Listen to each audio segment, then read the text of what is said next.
নমস্কার, দেখছেন talk to Bangla. আমি অভিষেক করেছি আপনাদের সাথে। এই মুহূর্তে যে খবর নিয়ে উপস্থিত হয়েছি, রাহুল গান্ধী এই মুহূর্তে সরাসরি কোথাও গিয়ে দেশের প্রধানমন্ত্রী নরেন্দ্র মোদী তাকে তুইতাকারী ভাষায় কথা বললেন বিহারের মাটিতে দাঁড়িয়ে। সেটা তার কোনো ভোটের স্ট্র্যাটেজি কিনা সেটা আমরা জানি না, তবে এই ধরনের কথা কখনোই সমর্থনযোগ্য নয় দেশের প্রধানমন্ত্রীর উদ্দেশ্যে। সেটা যেমন একটা কথা, তবে রাহুল গান্ধীর এই ধরনের যে কথা বলার স্টাইল রীতিমতন তিনি এই মুহূর্তে শুরু করেছেন। এর আগেও আমরা দেখতে পেয়েছি যে একদম সরাসরি যখন ডোনাল্ড ট্রাম্পকে নরেন্দ্র মোদী ছাড় দিয়েছেন, কেন তাকে নিয়ে কোনো কথা বলছেন না, সেই সময়ও তিনি ভোটার অধিকার যাত্রার সময় তুইতাকারি করে কথা বলেছিলেন, কিন্তু সেটা নিয়ে বিভিন্ন বিতর্ক তৈরি হয়েছিল। অনেকে বলছেন যে রাহুল গান্ধী এটাই একটা স্ট্র্যাটেজি করে নিয়েছেন। অন্যদিকে সেটা যেমন আপনাদের খবর জানাবো, রাহুল গান্ধী কি বলছেন দেখাবো, কিন্তু তার সঙ্গে অমিত শাহ এই মুহূর্তে বিহারের মাটিতে দাঁড়িয়ে কোথাও গিয়ে সরাসরি নিজের যে স্ট্যান্ড পয়েন্ট ছিল, নিজের যে ইগো ছিল, সেখান থেকে সরে আসতে বাধ্য হলেন। অর্থাৎ যাকে চাণক্য বলা হয়, সেই চাণক্যের নীতি থেকে সরে আসতে বাধ্য হলেন। তাহলে কি কোথাও গিয়ে এই মুহূর্তে নীতিশ কুমার তিনি চাণক্যের থেকেও বড় সড়ো চাল দিয়ে ফেললেন এবং সেই চালে রীতিমতন জর্জরিত হতে হলো চাণক্য সহ সামগ্রিক বিজেপিকে? তেমনই একটা খবর উঠে আসছে। দুটো ক্লিপিং এ দেখাবো অমিত শাহ কি বললেন, রাহুল গান্ধী কি বললেন, দুজনেই মঞ্চের ওপর থেকে বলেছেন, তাই জন্য ওয়েল ডকুমেন্টেড একদম। সেই সমস্তটাই দেখাবো আপনাদের, সমস্তটাই শোনাবো এবং বিস্তারিত ব্যাখ্যা করব কেন এই মুহূর্তে নীতিশ কুমারের সামনে মাথা নোয়াতে হলো চাণক্যকে, এবং অন্যদিকে রাহুল গান্ধী যে কথাটা বললেন সেটারই বা কতটা প্রভাব পড়বে বিহারের ভোটের বাক্সে, সেটা সমস্তটা আলোচনা করার আগে অবশ্যই টক টু বাংলা ইউটিউব চ্যানেলকে সাবস্ক্রাইব করে দিন। এই ভিডিও দেখুন শেষ অবধি স্কিপ না করে। আপনারা জানেন এই মুহূর্তে বিহারের ভোটটা অত্যন্ত ক্রুশিয়াল একটা ভোট, এবং সেটা কিন্তু আইএনডিআই এর জোটের জন্য যতটা না বেশি, তার থেকে এনডিএ তাদের জন্য বেশি। তার কারণ আপনারা বারংবার জানেন যে নরেন্দ্র মোদী এই বিহারটাকে একদম মরণ বাঁচন লড়াই সেই হিসেবেই দেখছেন, এবং সেই জায়গা থেকে এই মুহূর্তে যে খবর উঠে আসছে যে নরেন্দ্র মোদী আগামী কাল থেকে একদম সরাসরি 30 তারিখ থেকে যে র্যালি করার তার কথা রয়েছে, সেই র্যালি যখন তিনি করবেন তখন তিনি প্রথম দিনের র্যালি থেকে একদম ঘোষণা করবেন যে নীতিশ কুমার হতে চলেছেন তাদের পরবর্তী মুখ্যমন্ত্রী পদপ্রার্থী। তা না হলে সামগ্রিকভাবে বিহারে একতাবদ্ধ করা যাচ্ছে না, এনডিএ কে একতাবদ্ধ করা যাচ্ছে না, এনডিএ সমস্ত পার্টিগুলো একসাথে থাকছে না বিহারে, তেমনই প্রেক্ষাপট তৈরি হয়েছে, এবং সেটা বিজেপিকে কোথাও গিয়ে পিছু হটতে বাধ্য করছে তাদের যে ইগো সেখান থেকে। আপনাদের মনে থাকবে কয়েকদিন আগেই আজ তাককে দেয়া একটি সাক্ষাৎকারে এই বিহারের মাটিতে বসে অমিত শাহ বলেছিলেন যে আমি ঠিক করার কেউ নয়, রাজ্যের মুখ্যমন্ত্রী পরবর্তীতে কে হবে এটা ঠিক করবে যারা বিধায়ক জিতবে, তারা ঠিক করবে তাদের দলনেতা কে হবে, অর্থাৎ মুখ্যমন্ত্রী কে হবে। কিন্তু সেই জায়গা থেকে সম্পূর্ণ 180 ডিগ্রি, তার থেকেও বেশি বলা যায়, একদম ঘুরে গিয়ে তিনি কি বলছেন আপনারা শুনুন, তারপর আবার আসছে এই বিস্তৃত ব্যাখ্যায়।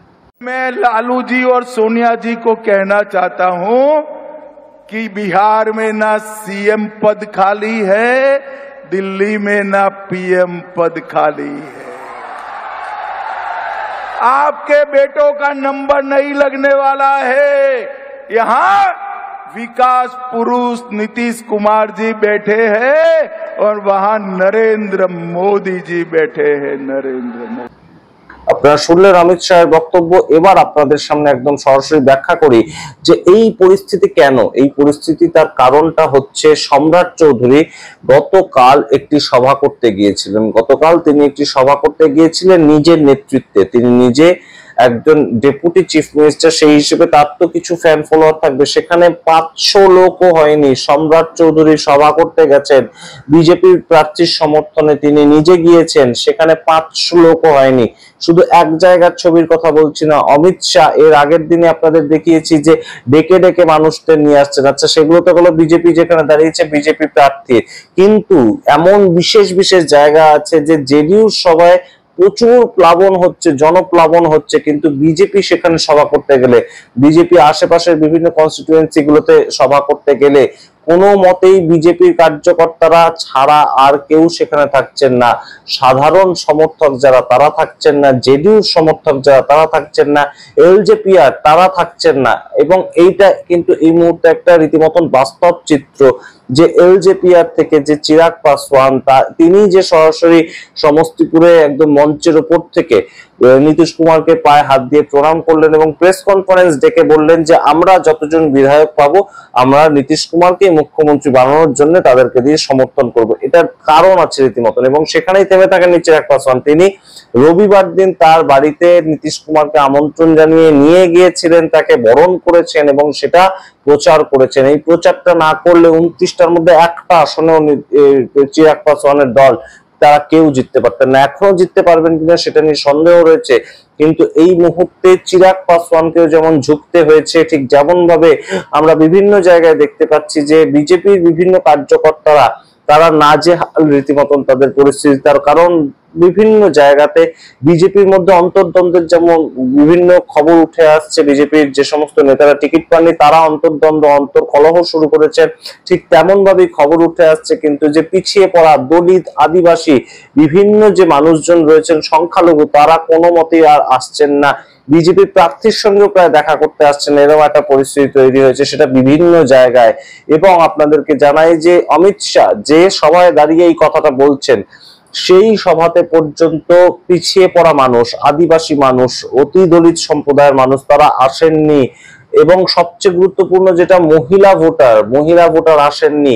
তারা নীতিশ কুমারকে দেখতে চান তাদের পরবর্তী মুখ্যমন্ত্রী হিসেবে, অর্থাৎ এনডিএ কে যদি তারা সমর্থন করেন তাহলে নীতিশ বাবুকেই হতে হবে একদম এনডিএ এর মুখ হিসেবে, মুখ্যমন্ত্রী হিসেবে। তা না হলে কোনো মতেই বিজেপি যতই 10,000 টাকা দিক না কেন সেটা কোনো মতেই কিন্তু কাজে লাগবে না।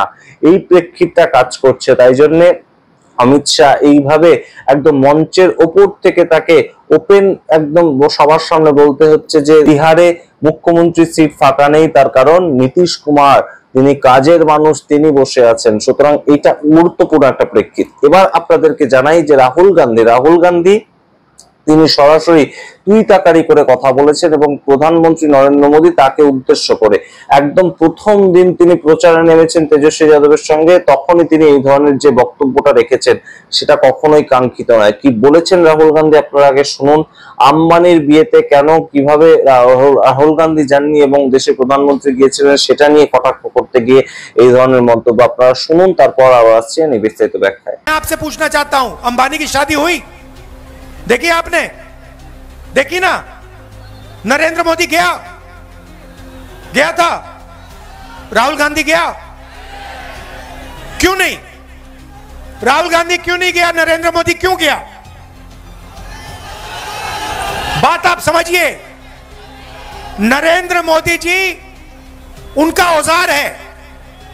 आप मत सोचिए कि नरेंद्र मोदी जी आपके चुने हुए प्रधानमंत्री हैं, नहीं, नरेंद्र मोदी जी अंबानी अदानी के औजार हैं। আপনারা শুনলেন রাহুল গান্ধীর বক্তব্য। এই ধরনের মন্তব্য কখনোই সমর্থনযোগ্য নয়, সেটা যেই করে থাকুন না কেন। পার্সোনাল অ্যাটাক সেই হিসাবে এটা গৃহীত হবে না তো পরবর্তীতে আবার এইটা নিয়ে আবার পরবর্তীতে প্রধানমন্ত্রী নরেন্দ্র মোদী ভাবুক হয়ে যাবেন না তো।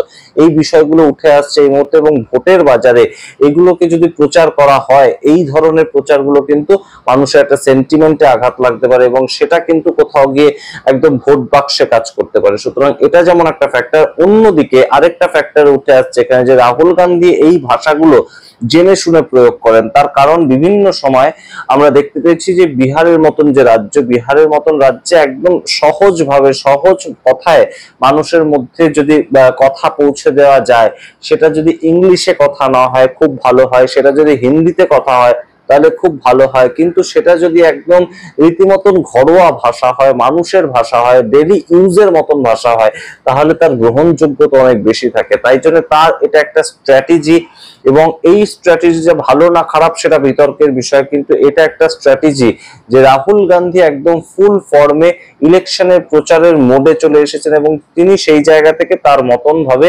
একদম আক্রমণাত্মক হয়ে উঠেছেন। এটাও কিন্তু একটা বড় সড়ো ছবি, অর্থাৎ দেশের বিরোধী দলনেতা তিনি দেশের প্রধানমন্ত্রী বা ভারতীয় জনতা পার্টির একজন নেতাকে সরাসরি কটাক্ষ করতে ছাড়ছেন না।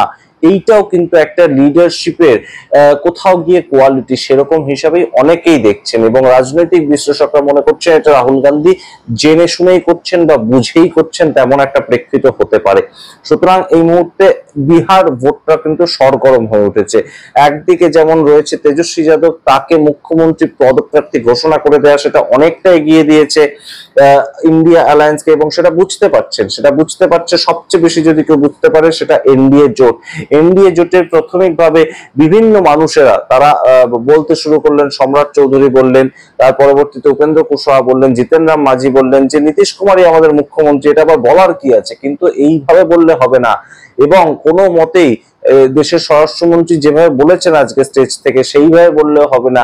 জেডিইউ সমর্থক বা জেডিইউ যারা একদম অর্গানাইজার, তাদের কাছে স্ট্রিক্ট ইনস্ট্রাকশন এইরকম ভাবে আছে যে নীতিশ কুমার যদি না মুখ্যমন্ত্রী পদপ্রার্থী হিসেবে ঘোষণা করা হয় তাহলে তারা একদম মাঠে নামবেন না কাজ করতে। এবং অর্গানাইজিং কমিটি জেডিইউর পক্ষ থেকে যদি না মাঠে নামে তাহলে সংখ্যালঘু ভোটার কিংবা একদম অতি পিছিয়ে পড়া দলিত ভোটার সেটা সম্পূর্ণ শিফট হয়ে যাবে একদিকেই মাত্র, সেটা আরজেডির দিক। কারণ বিহার মাত্র দুটো বাইনারির ওপর ভোট হয় এখনো পর্যন্ত, জানসুরাজ সেটা এতটা তারা গুরুত্বটা স্থাপন করতে পারেনি, হয়তো কিছু ক্ষেত্রে পেরেছে কিন্তু এতটা গুরুত্ব স্থাপন করতে পারেনি যে আরজেডি এবং জেডিইউর যে বাইনারি সেটাকে তারা ভেঙে দেবে। সেটা বিজেপি পারেনি, সেটা কংগ্রেসই পারেনি।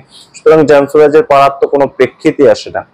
সেই জায়গা থেকে যদি জেডিইউ তাদের ঘরের ছেলে নীতিশ কুমারকে মুখ্যমন্ত্রী হিসাবে প্রজেক্ট না করা হয়, একদম সেটা দেশের প্রধানমন্ত্রী ঘোষণা না করেন, অর্থাৎ একদম সম্পূর্ণভাবে মানুষের সামনে ডকুমেন্টেড থাকতে হবে, সেইভাবে যদি ঘোষণা না করা হয় তাহলে অবশ্যই এই মুহূর্তে বিহারে বড় সড়ো একটা অশনি সংকেত হচ্ছে বিজেপির জন্য, সেটা বিজেপি অন্তত ভালো করে বুঝতে পারছে। তাই জন্য অমিত শাহের এরকম একদম 180 ডিগ্রি একটা মোশন চেঞ্জ এবং যা খবর উঠে আসছে দেশের প্রধানমন্ত্রী তিনি আর দেরি করবেন না। অমিত শাহ যখন গ্রিন সিগন্যাল দিচ্ছেন এইভাবে, তখন অবশ্যই এই মুহূর্তে বিহারে অন্তত নীতিশ কুমারকে পরবর্তী মুখ্যমন্ত্রী পদপ্রার্থী হিসাবেই লড়তে চলেছে এবং সেটা অ্যানাউন্স করে তারা লড়তে চলেছে। অ্যানাউন্সটা করবেন দেশের প্রধানমন্ত্রী নরেন্দ্র মোদী, তেমন খবর উঠে আসছে। এবং এই মুহূর্তে অমিত শাহের বক্তব্য, রাহুল গান্ধীর বক্তব্য সবটাই আপনাদের শোনালাম। আপনাদের মতামত কমেন্ট বক্সে কমেন্ট করুন। দেখতে থাকুন টক টু বাংলা। অবশ্যই টক টু বাংলা ইউটিউব চ্যানেলকে সাবস্ক্রাইব করে দিন। ধন্যবাদ।